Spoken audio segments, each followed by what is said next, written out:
اعوذ باللہ من الشیطان الرجیم، بسم اللہ الرحمن الرحیم۔ آج ہم دختر گلگت بلتستان حکیمہ سلطانہ صاحبہ سے بات کریں گے۔ یہ مرکزی مسلم لیگ نون گلگت بلتستان کی صدر بھی ہیں اور اس طرح بھی سوشل ویلفیئر کا یہ کام کرتی ہیں، سماجی رہنما ہیں۔ ان سے بات کریں گے۔ السلام علیکم جی۔ وعلیکم السلام، تھینک یو۔ آپ کتنا عرصہ ہو گیا مسلم لیگ نون سے وابستہ ہیں؟ سب سے پہلے بہت شکریہ، آپ نے مجھے بلایا ہے۔ نون لیگ میں مجھے تقریباً 12 سال ہو گئے۔ پہلے میں ہنزہ کی پریزیڈنٹ تھی، خواتین ہنزہ۔ اس کے بعد 2023 میں پھر میں پورا جی بی کی پریزیڈنٹ بنی۔ صحیح۔ تو ابھی آپ ماشاءاللہ گلگت بلتستان سے یہاں پہ ہم نے اکثر دیکھا، ٹی وی چینلز پہ بھی دیکھا، آپ ماشاءاللہ نون لیگ کے لیے جو ہے وہ بڑا کام کر رہی تھی۔ ایز اے ورکر جو ہے وہ آپ نے یہاں پہ مختلف جو ایم این اے پی ایس کھڑے تھے، ان کے ساتھ آپ نے ریلیوں میں بھی شرکت کی، جلسوں میں بھی شرکت کی، مختلف جگہ پہ آپ کی ہم نے اسپیچ بھی دیکھی، تو رزلٹ بھی بڑا مناسب رزلٹ آیا۔ تو کیا کہیں گے اس بارے میں؟ میں کراچی میں تھی، تو ہمارے جو جی بی کی پریزیڈنٹ ہے صدر حفیظ الرحمان، اس نے ایک کمیٹی بنائے تھے جو یہاں پہ کمپین کے لیے، اس میں بھی شامل ہو گئی تھی۔ پھر ہم نے بہت اچھا کمپین چلایا اور حفیظ بھائی نے ایک گروپ بنائے تھے اور ہر ایک کو ایریا وائز ڈیوائڈ کیے تھے، جس میں ہم نے اپنے کینڈیڈیٹس کی کمپین چلائے اور ان ایریا میں ہم نے چلائے جہاں پہ ہمارے گلگت بلتستان کے لوگ آباد ہیں، ان ایریا میں۔ اچھا، ابھی یہ گلگت بلتستان کے جو مقیم راولپنڈی اسلام آباد میں، ان کے بڑے مسائل ہیں۔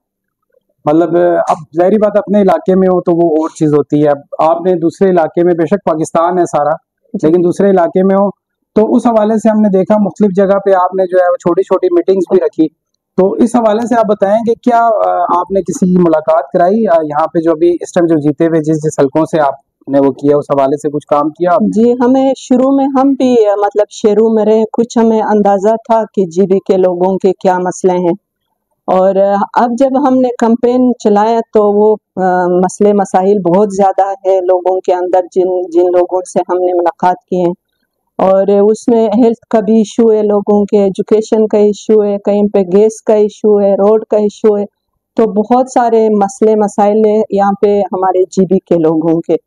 کیونکہ ہمیں اتنا اندازہ نہیں تھا، کیونکہ ویسے تو کہتے ہیں کہ شہر میں لوگ آباد ہے، لیکن جس طرح ہم نے کراچی میں کچھ ٹائم کمپین چلایا، اس کے بعد پنڈی اور اسلام آباد میں چلایا، تو بہت سارے ہمارے جی بی کے لوگ ان شہروں میں آباد ہے، اور ہم نے ان کے ملاقات بھی کروائے ہیں جن کے ایشو تھے، جس سوسائٹی میں ایشو تھے، پانی کے تھے، گیس کے تھے، ملاقات بھی کروائے، اور انشاءاللہ ان سے ان ٹچ رہیں گے، اور آہستہ آہستہ جس طرح یہ مسئلے سولو ہوں گے تو لوگوں کے مسئلے بھی ہم سولو کرنے کی کوشش کریں گے انشاءاللہ۔ صحیح۔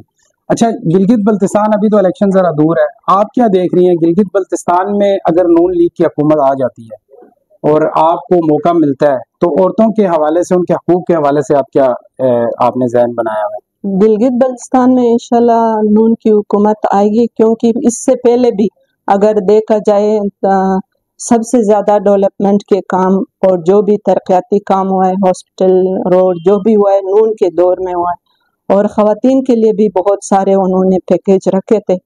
جو بھی مسئلے ہوں گے، کیونکہ ہم مارکیٹ میں بیٹھے ہوئے، خواتین کے مسئلے ہمیں پتہ ہے کیا ایشو ہے، تو انشاءاللہ ہم اس کے اوپر کام بھی کریں گے، کیونکہ ہم لوگ جو بات کرتے ہیں، ہمارے صدر بھی اس طرح حفیظ الرحمان، اس نے جس طرح جی بی کے ایشو کو میاں صاحب کے سامنے رکھے تھے اور اس نے اسی طرح اس کو نوازے تھے، اور انشاءاللہ اب اگر حکومت آئی تو اس سے زیادہ ہم انشاءاللہ کام کریں گے، کیونکہ ہماری جو ٹیم ہے اور زیادہ سٹرونگ ہو گئے ہیں۔ اچھا، گلگت بلتستان میں ہم نے دیکھا ابھی پیچھے جو ہے وہ مطلب خرمنگ بارڈر سے لے کے کرگل بارڈر سے لے کے آپ کے جو ہے وہ چھلاس تک جو ہے وہ سبسڈی کے حوالے سے واویلا، اور مطلب پورے میں کہتا ہوں کہ ساری قوم ایک ہو گئی، اس میں تمام مکاتب فکر کے لوگ، تمام جو ہے وہ زبانوں کے لوگ، سب جو ہے وہ ایک مطلب وہ ہو گئے، اور کافی ان کا ریلیف بھی ملا۔ تو آپ اس حوالے سے، آپ کی حکومت آئے تو آپ لوگوں کا کیا کوئی مطلب؟ وہ سبسڈیز تو ان کا حق ہے، جو کہ اس کو کم بھی نہیں کرنا چاہیے اور بند بھی نہیں کرنا چاہیے، کیونکہ گلگت بلتستان کا اپنا ایک ہسٹری ہے، گلگت بلتستان کا اپنا ایک تاریخ ہے، اور وہ سبسڈیز ایسا ان کو نہیں دے رہے. اگر اس کی تاریخ کو دیکھا جائے اس لحاظ سے ان کو سبسڈیز دیے جا رہے. اگر وہ بھی بند کریں گے تو وہ اس ایریا کے ساتھ ظلم ہے. ابھی کہتے ہیں گلگت بلتستان جو ہے وہ پاکستان کا چہرہ ہے. اگر چہرہ ہے, جو چیز پہلے سہولت دیتے تھے اس کو بڑھانے کے بجائے اگر حکومت کم کرے تو یہ غلط بات ہے. یہ پوری دنیا میں ایک الگ میسج, ایک غلط میسج جائے گا کہ ایک چیز تھا, ان کا حق تھا جو کہ ان سے چھینا گیا ہے, وہ نہیں ہونا چاہیے. کیونکہ گلگت بلتستان ہمارے آبا اجداد نے خود لڑ کے آزاد کرا کے پاکستان کے حوالے کیے تھے. اور ہمارے بچے اگر انٹرنیشنل کہیں جاتے, کیونکہ بہت سارے ملکوں میں جاتے ہیں, تو وہ پاکستان کا نام روشن کر کے آتے ہیں, چاہے وہ جس لحاظ سے بھی ہو, تعلیم کے لحاظ سے ہو یا کوئی اور چیز میں, تو وہ پاکستان کا نام روشن کر کے آتے ہیں. اور ہم بھی کہیں جاتے تو پاکستان کا نام بتاتے ہیں اور اس کی سٹیٹس کا خیال رکھتے ہیں. اور اسی طرح جی بی کا بھی اپنا ایک سٹیٹس ہے, اور سبسڈیز کو بڑھا نہیں سکتے تو اس کو کم بھی نہیں کرنا چاہیے. کیونکہ ہمارے جو آبا اجداد نے وہ جنگ لڑ کے آزاد کرا کے پاکستان کے حوالے کیے, ہمارے خود کتنے لوگ شہید ہو گئے. میرے چھوٹے سسر اس میں غازی ہو کے آئے ہیں, تو یہ آزاد کرا کے ان کو سبسڈیز دیا تھا کچھ چیزوں میں, صرف اس میں نہیں, آٹا میں نہیں. یہ ایک سمجھو کہ ایک بیل تھا جو انہوں نے اسٹرائک کیا ہے. تو انشاءاللہ اس کے بعد عوام کے اوپر یہ ظلم نہیں ہوگا, ہماری امید ہے. تو ٹیکنیکل ایجوکیشن کے لحاظ سے بھی ہم خواتین کو انشاءاللہ امپاور کریں گے فیوچر میں, ہماری حکومت جب بنیں گے تو.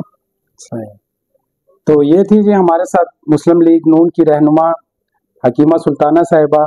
آپ نے ان کی باتیں سنی, آپ نے دیکھا کہ یہ جس طرح کام کر رہی ہیں, مسلم لیگ نون کے لیے کر رہی ہے, اپنے علاقے کے لیے کر رہی ہیں. تو انشاءاللہ ان سے پھر دوبارہ ہماری بات ہوگی کسی نئے ٹاپک پہ. اپنا خیال رکھیے گا. اسٹار ٹی وی سے امین حسن کو دے اجازت. اللہ حافظ.